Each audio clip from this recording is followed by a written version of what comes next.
Paul was tall for his age and very thin, with high, cramped shoulders and a narrow chest. His eyes were remarkable for a certain hysterical brilliancy, and he continuously used them in a conscious theatrical sort of way, perilously offensive in a boy. When questioned by the principal as to why he was there, Paul stated politely enough that he wanted to come back to school. This was a lie. As for Paul, he ran, looking wildly behind him. When Paul reached the usher's dressing room about 7:30 that evening, Paul began excitedly to tumble into his uniform. He was a model usher, gracious and smiling, and ran up and down the aisles. Nothing was too much trouble for him.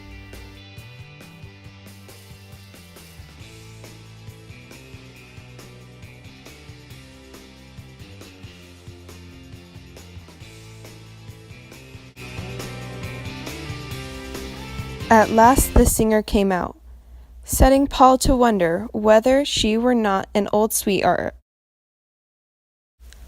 Paul followed her over to the hotel, walking so rapidly as to not be far from the entrance.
When the singer alighted and disappeared behind the swinging glass door, he turned and walked reluctantly towards the car tracks.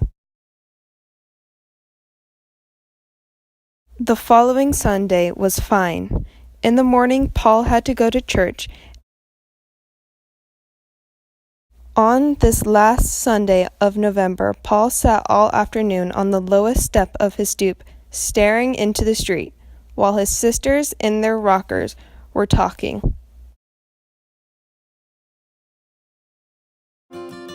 Today, Paul's father sat on the top step. Paul nervously asked his father whether he could go to George's to help set up his geometry, and still more nervously asked for the car fare. This later request he had to repeat, as his father, on principle, did not like to hear requests for money.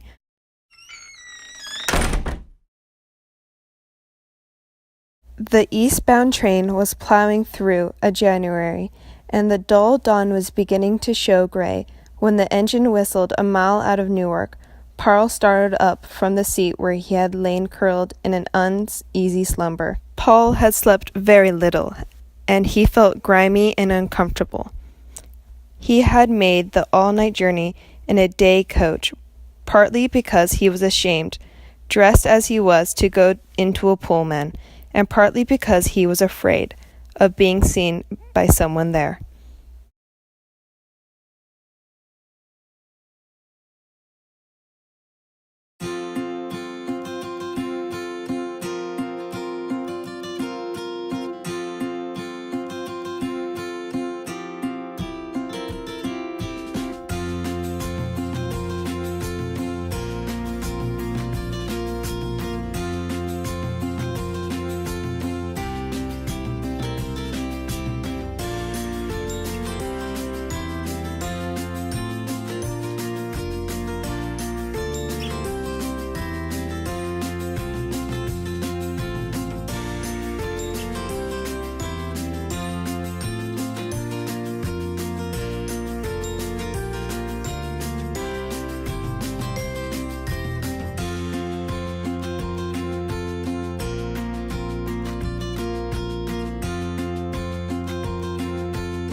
He went downstairs, up Fifth Avenue towards the park.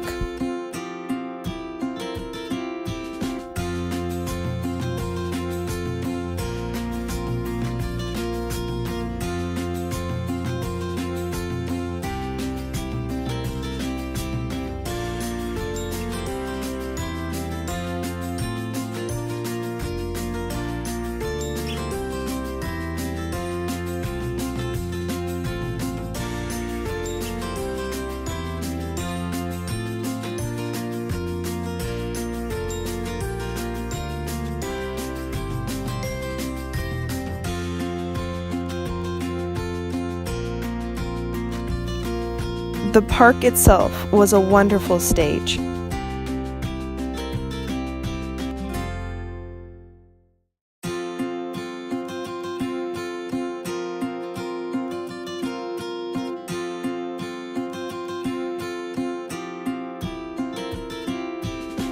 The young man offered to show Paul the night side of the town.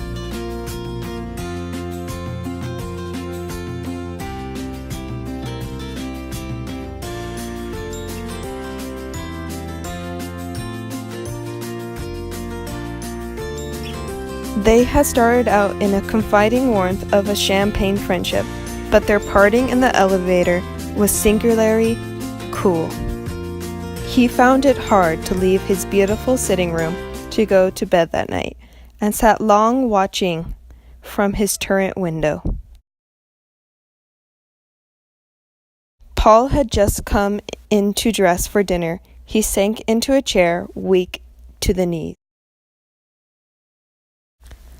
When Paul arrived at Newark, he got off the train and took another cab, directing the driver to follow the Pennsylvania tracks out of the town. He stood watching the approaching locomotive, his teeth chattering, his lips drawn away from in a frightened smile. Once or twice he glanced nervously sidewise, as though he were being watched. When the right moment came, he jumped.